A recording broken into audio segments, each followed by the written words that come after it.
I'd like to welcome everyone today.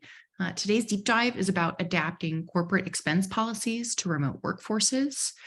We are recording today's session, so if you would like to see that, we'll send it automatically to all registrants.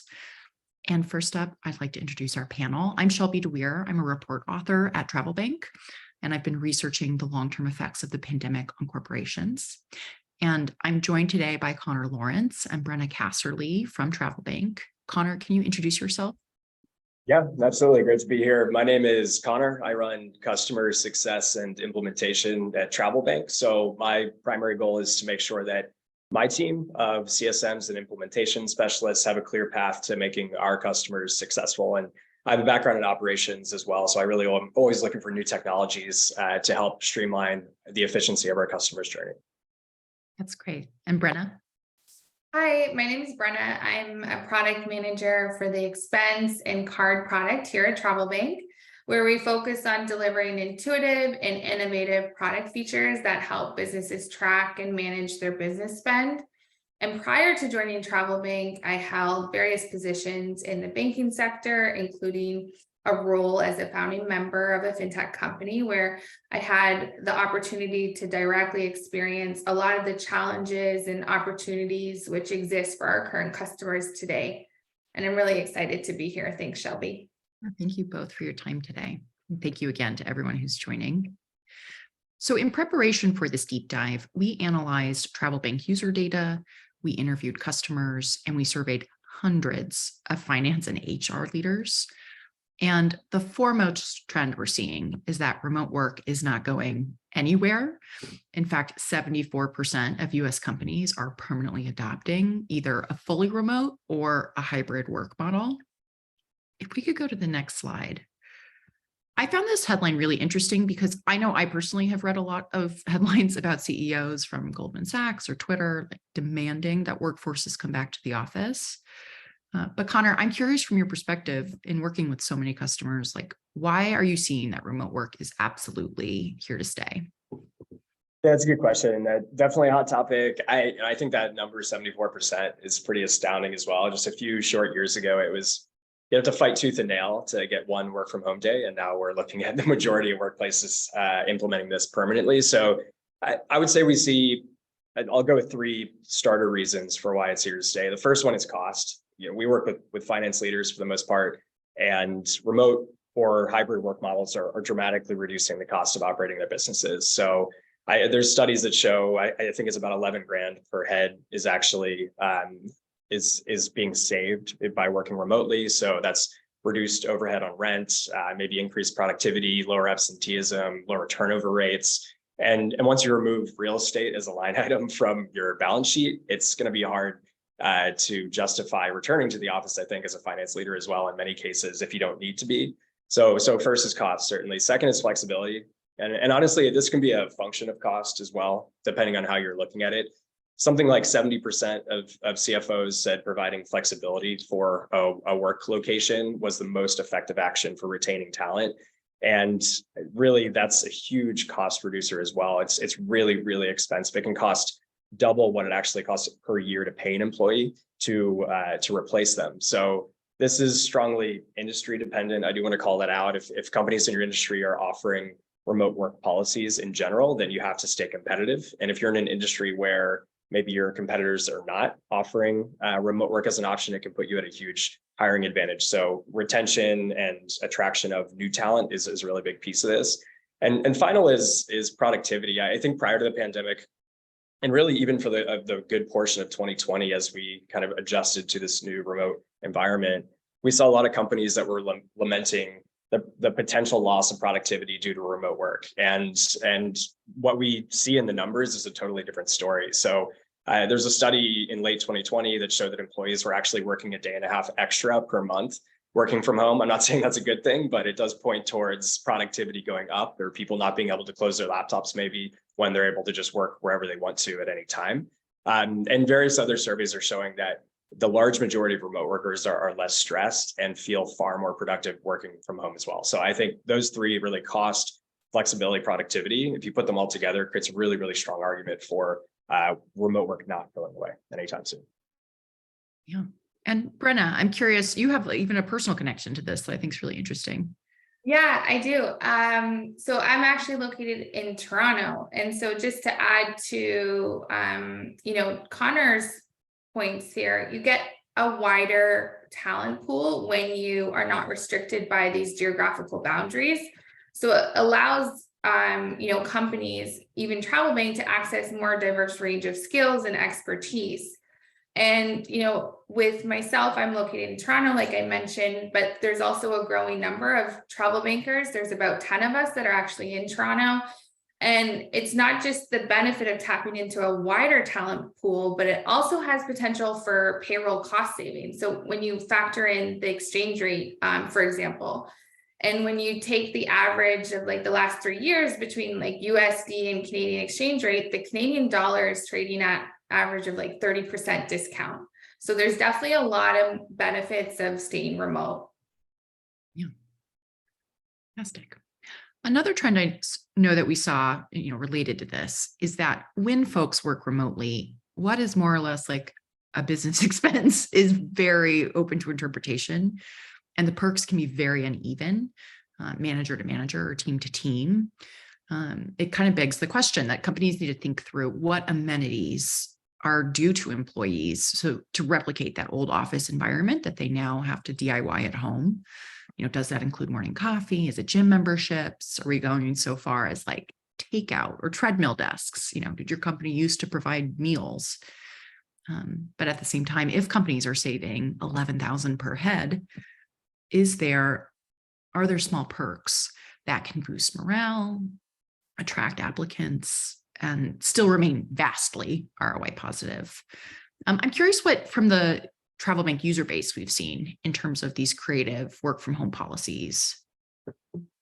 Yeah, there's definitely a lot of creative, work from home policies we are seeing. I think it's a great way to incentivize employees and ensure they have the necessary resources to be productive in their remote environment. And aside from the traditional expenses that remote employees are typically need covered, such as like internet or home office equipment or phone, we've seen our customers start to adopt more inventive policies to accommodate this shift towards remote work. And I'm happy to share a few examples. I think the biggest one is health and wellness allowances. Companies and our customers have begun to allocate a monthly or annual allowance for employees to use on home gym memberships or fitness apps, or even wellness classes in general. Even team events, at TravelBank, the Toronto team gets together monthly. So we have a monthly stipend that will cover any team outings or team dinners. We've also been seeing a lot of co-working space stipends because, not every employee has the ideal workspace at home. So a lot of companies are offering that, or even home office improvements. And we've definitely seen a few companies actually offer digital nomad support. So for employees who work remotely while traveling, if they choose to do so. And I know a few TravelBank employees who actually do this. So companies offer that support in the form of Wi-Fi devices to even international SIM cards. And I just want to take a moment and look at some even emerging trends. Now, this is a bit more forward thinking and definitely not applicable for every organization, but we have started to see some companies implement virtual reality headset allowances. And these companies actually love it, as it makes remote interactions feel a lot more engaging and definitely realistic. That's really funny. Yeah. I'm an introvert, so I'm happy being alone in the office. I know that's not everyone. Yeah. I think it's a funny one.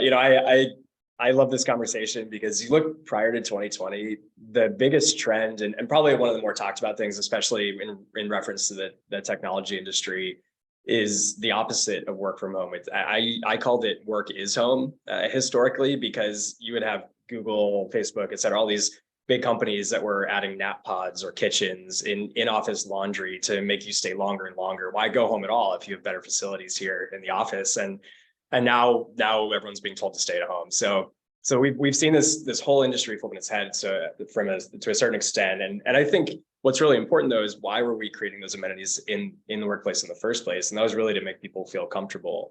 And now we have to figure out ways to do the same thing if we're asking people to stay at home. You can't just tell your employee to work from home and leave them to their own devices. So all the things that Brenna talked about are super important, and not all home offices are created equal. Most people don't even have an office space within their home. So I think that's really the key thing here. Is it's much more bespoke. You have to give and empower employees, I think, to design their own space.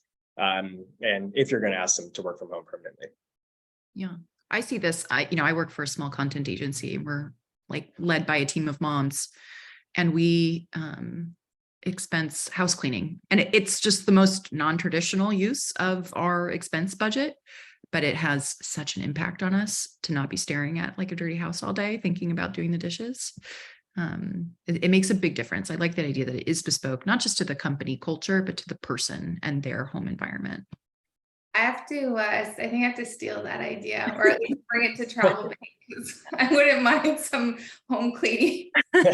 Well, and our finance team is listening in.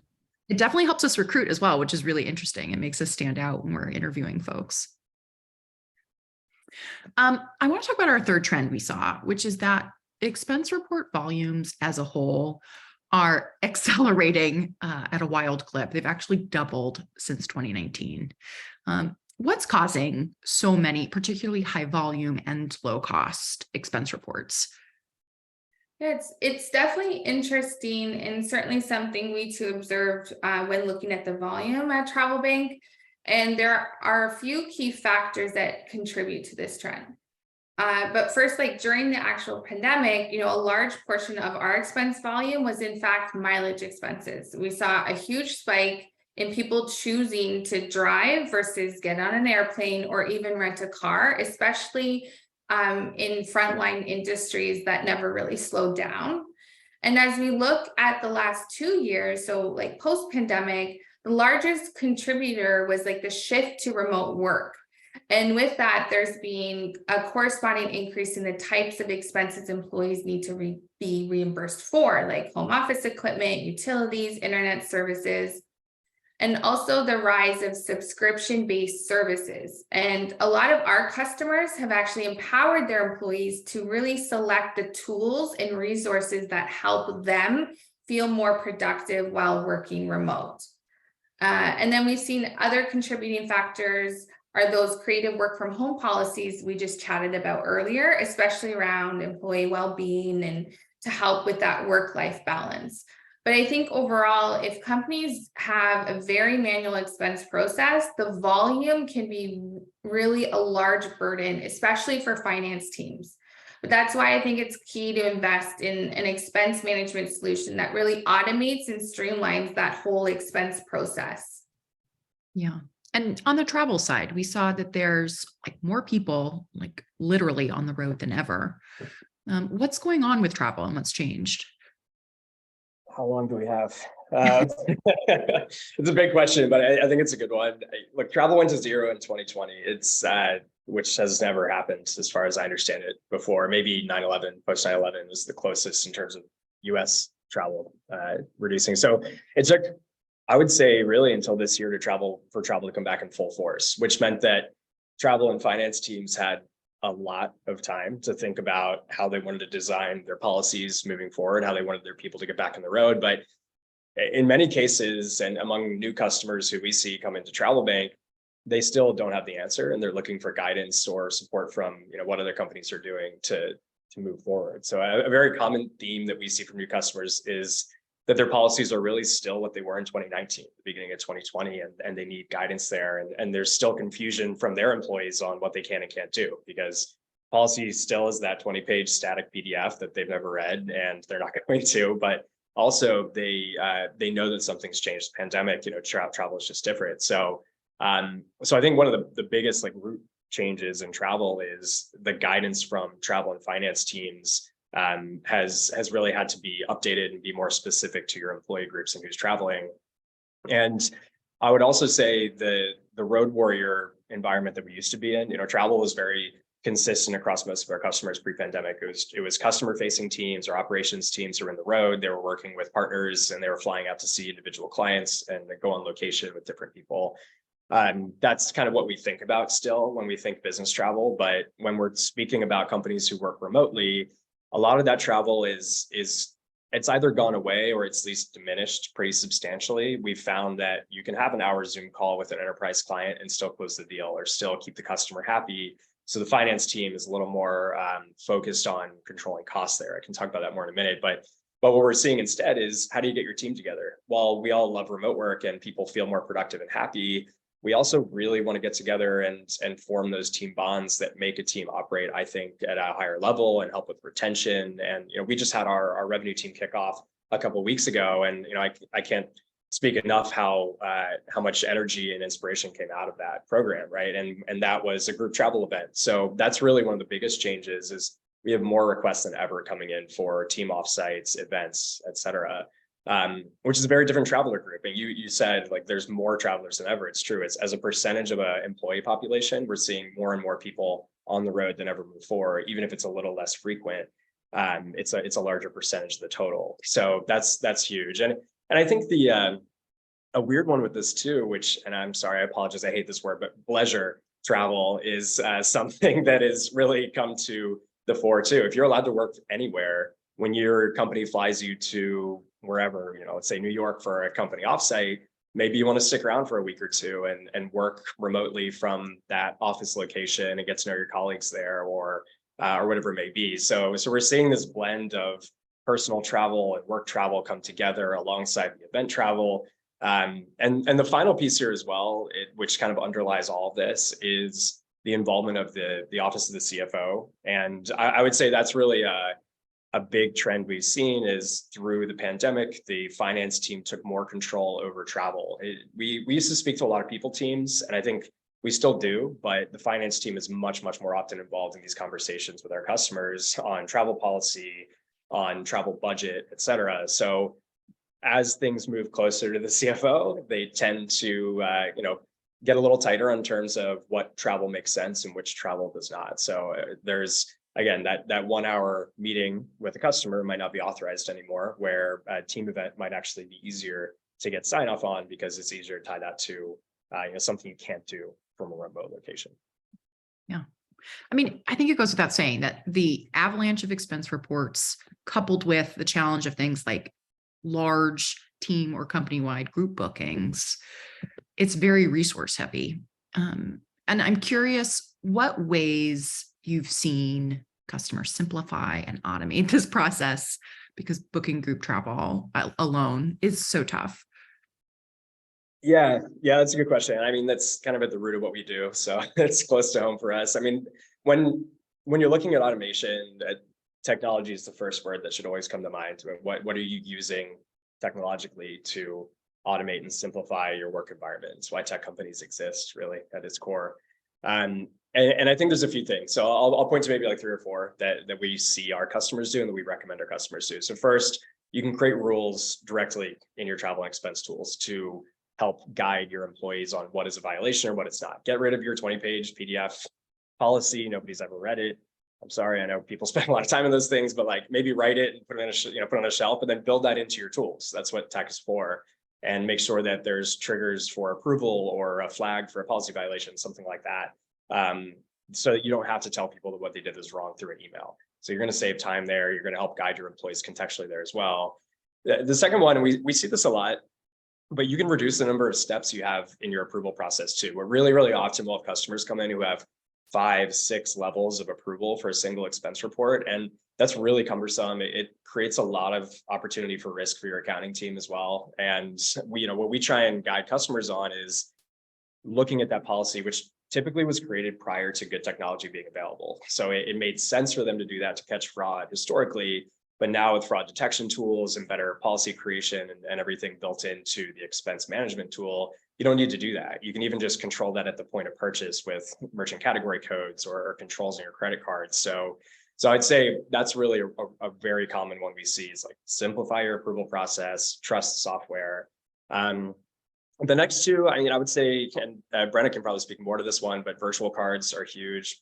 You can get cards in hands of employees. And as I mentioned, you can block vendors with those. You can make sure that they're only spending up to a certain amount within a certain day range. So that's a really good way as well. Like corporate card programs are much easier to administer and roll out than they were 10 years ago, even 5 years ago, honestly. So I think those three that's a really good place to start. And that's typically where we make sure we baseline our customers at when they come in. And then there's, incremental improvements we can work with them on as well. And just to chime in on that virtual card use case Connor mentioned, I mean, from TravelBank perspective, I get an instant card sent to my mobile wallet within seconds at a limit within policy for when we do team dinners. And that card then is automatically added to my TravelBank account. The transaction data syncs over, and TravelBank then creates and basically auto completes the expense details for me. So it's very easy. That's, yeah, I'm like charmed by the whole notion of that. What can companies do to also help employees who are less savvy at expensing to file them correctly, do it in policy, do it on time? I think an expense management platform plays a crucial role in helping the employees file the expenses accurately and ensure that it is within company policy. And building on that is making sure you have adoption and engagement across your organization. And at TravelBank, we help our customers, employees engage in our platform. And the way we do that is that we always design for the most intuitive, easy, and simple expense experience.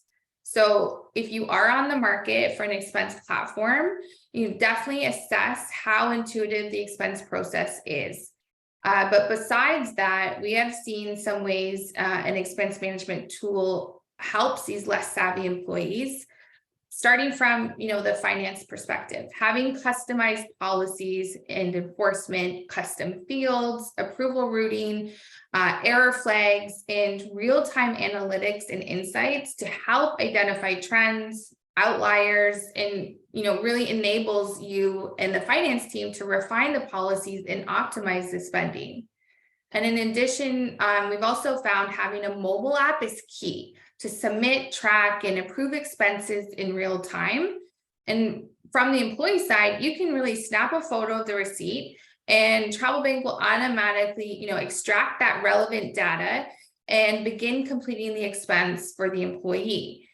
And with that, we've seen a drop in, missing receipts, inaccurate entries, and even delayed submissions, which I know is one of the biggest pain points for finance teams, specifically like even TravelBank finance teams. So I think those are like pretty much the big trends and ways we're seeing how you can engage and then also make sure your employees are submitting correctly. Yeah, and I'll just add to that, context is everything. Like if you don't contextually tell your employees what to do in the moment that they're doing it, for anybody, this is just a law of education, I think universally, then it's going to be really difficult for them to know what to do. And therefore you're going to have breakdowns in your process along the way. So that's something from a design perspective that we try and think about is, are we, as you go through the travel booking process or the expense submission process, are we helping guide on what's okay, what's not okay? Are we letting the administrator build those barriers in, those gates in, and then are we giving a clear guidepost to the end user to kind of walk through the correct gate at that right time? So again, context really, really critical here to reduce friction for the end user there. That's wonderful. The last trend I wanted to talk about was around virtual card adoption to help both companies and the employee cope with this volume of small expenses. During the pandemic, virtual cards finally outstripped purchasing cards. I was intrigued researching this. I didn't realize I already had a virtual card. It's just a credit card on my phone, effectively. It has the normal 16 digits and an expiration date and security code. How do we, though, see how virtual cards help finance and AP specifically? But I could take the first stab. I think that's a really great question. And we can really spend probably a whole session just talking about the different use cases for virtual cards. But at a high level, they offer several advantages for companies. including, improved control and compliance. Connor touched on this earlier.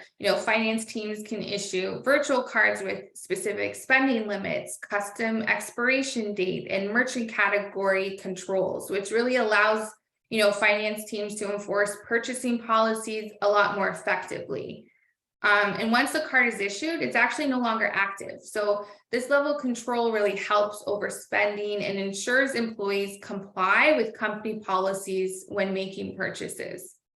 And there's also the ability to earn rewards at scale. So your business can generate additional revenue from cashback rebates when using corporate cards. So putting more of that out-of-pocket expenses on these virtual cards. On top of that, like points accrued through your corporate card program, you can pool them and then use them to offset, future travel and expense, for example. And then another benefit we've seen is streamlined reconciliation. So transactions are automatically synced into your expense system. You get full transparency and access into all transaction data.